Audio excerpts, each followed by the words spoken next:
What's up, guys? I'm going to show you how to level your bed manually without an auto bed leveler. This video is for the amateur 3D printers, people that just started printing. I see a lot of Facebook posts on the groups about bed leveling from people who just bought their first 3D printer, got one for Christmas, or got your kids one for Christmas. I'm going to show you how to level your bed. This is a first level that I printed just a few minutes ago using the method that I use. So that's a beautiful first level. I'm going to teach you how to do that. Okay, so first of all, first thing you want to do, clean your bed. I use glass bed. You can use this method applies to any level or any surface you use, okay? So first thing I did was clean this with dish soap. After that, you should be good. After the first print, I normally throw some of this Aqua Net on there for, it's usually good for 4 or 5 more prints before I have to use this method to level the bed again. So what we're gonna do, preheat the bed to your printing temperature. So I've got the nozzle at 200 and the bed at 60. Okay, so I've got some thread, excuse me, some filming here you can see, but I pulled it back so that there's nothing coming out of the nozzle that's gonna get between the nozzle and the bed. So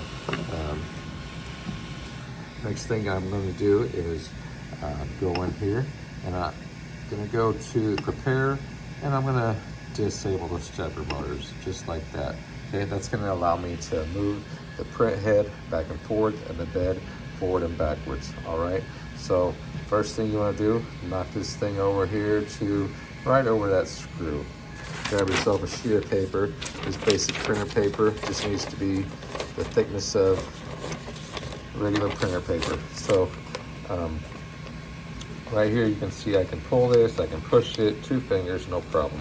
All right, so that tells me that's a good level probably, but usually I like to have some resistance when I push. So that's some resistance, I can still push. Move it over here to this corner, pull it, push it. It moves a little too freely. It almost floats there. So I'm gonna go ahead and raise that corner by turning this screw clockwise. Okay, turn it a little bit more. Okay, see it's starting to, paper's starting to bend. Okay, there we go. I use, I can hold my finger like this, or if there's more support on that paper, then I can slide it back and forth. All right, now pull the bed, pull the whole bed back here. Keep your paper under the nozzle. Now I'm on the 3rd corner, so I can see that I can push and pull it, no problem. So I need to raise this up. I need to raise this corner a little bit. So I'm gonna turn that screw back there just a 10. Turn it clockwise, not enough. Turn it again. Try again. Okay. See it's starting to bend. But if I use 2 fingers or support that paper more, I can push it. Okay. So you see where it is back here on the back of the bed. Now I'm just gonna push this whole thing over, and it doesn't drag the paper, so that's good. You don't want it to drag the paper. If it's dragging the paper, your bed's too high. Okay, there's not enough clearance between your bed and your nozzle. All right, so now I'm over the last screw, 4th corner. I can move that very easily, 2 fingers. Okay, so I'm gonna raise that screw by turning like clockwise. Raises the bed a little bit, and I can still move it. Raise a little more, getting some resistance there. Okay, this should be about good right here from my experience. Okay, so I can't do it with 2 fingers freely, but if I put a 3rd finger in there, my 2nd finger under there, and my thumb on top, I can move it. Okay, so while I was adjusting these 3 corners, there's a good chance that this corner got out of adjustment. So we go through that again. Push the bed back up to the 1st corner. Check the paper. Now, it actually feels pretty good. I'm gonna leave it, okay? Try this one. It's good. So if you need to on your 2nd time around, make some fine adjustments, but I'm gonna leave mine the way it is right now, okay? Probably all 4 corners, yes. So take that out of there. Come back here, let's start a print. So I'm just gonna grab a print. I always do 3 rounds of skirt on my prints so that gives me time to make some micro adjustments on my print. And when I do that, I'm going to slow the print down So here it's going to do its thing. You go home. I'm going to go ahead and adjust the temperature on here because I wasn't sure that it was where it should be, but it looks like it's good. Okay, so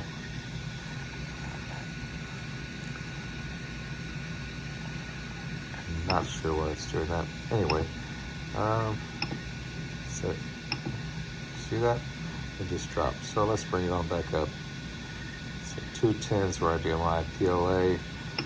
I know that's not what I did my adjustment at, but it's close enough. Okay, so let that get back up to 210, and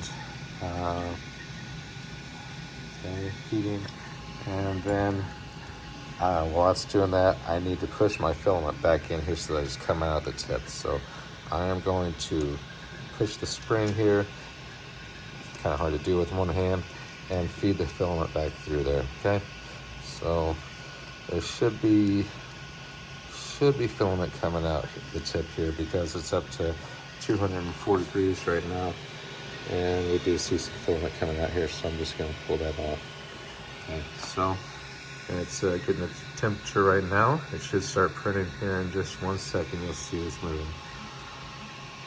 Now I'm going to continue to do live adjustments on this while it does its 3 rounds of the skirt, and even after that, if I have to make adjustments, I can do it while it's making its first layer walls. So what I like to do is slow this down to 50% so that I can make adjustments. Gives me time to make adjustments. So we'll go to 50 to see what it does here. You can see that first test line is there, and I run my finger over it, doesn't move. I can just peel that off of there. Or leave it, doesn't matter. Okay. So this line is actually kind of thin. I would not like that. It will still print if it's that thin, but I'm gonna go ahead and turn this kind of clockwise. I'm gonna slow this down a little bit more because I do need to make adjustments. So I'm gonna turn these just a little bit. You see how much I'm turning that? Maybe a quarter of a turn. All 4 corners look that way. So it was a little high all around, but we'll get it fixed. So going kind of slow now. It's 17%. Let's crank it on up to 40, 50. See how slow it's moving. We'll go 50%. It's going to take it a second to adjust to that speed. There is a line there, and it could print like that, but I like my first layer to be perfect. And this right here, folks, that looks pretty good. Okay, so all I had to do was turn these screws. I turned all 4 of them, maybe, I don't know, a quarter of an inch. This is good. I can rub my finger over that. It doesn't move. It doesn't move, but it's there. It's definitely there. It's not like a clear, transparent line. This corner is a little thin, so I am going to lower the bed just a hair. Okay, and I continue to do that all around here. All right, that looks like a good line. So remember, I'm doing three lines of skirt around this thing. Right now it's on it's at the second line, and it looks really good. So the line started right here.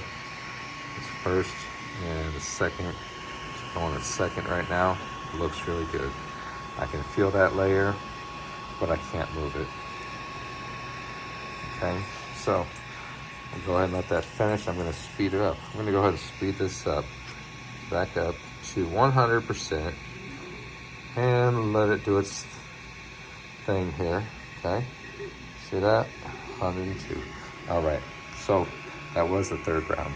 All right, so this skirt gives me some confidence that the actual print is going to be good. So I'm going to touch this. It does not move. Okay, that's good. That is a good wall layer. I'm running my finger all around that, and it is not moving. This gets kind of hot, so I'll rub that heat off with my thumb. Okay, this is what you call doing live adjustments. All right, so everything here looks really good.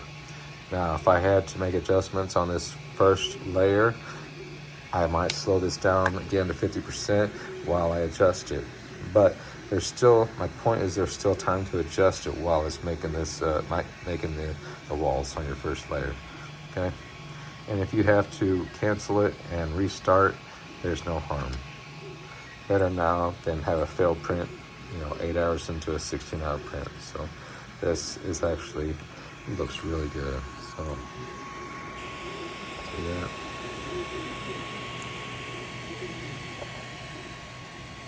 All right.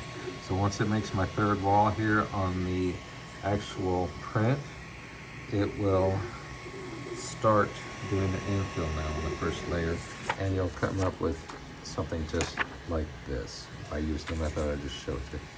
So now it's doing its infill. All right, guys, I hope this video was helpful. I hope you are able to get your first layers down and start printing successfully. If you have any questions, just post them here. Thanks for watching.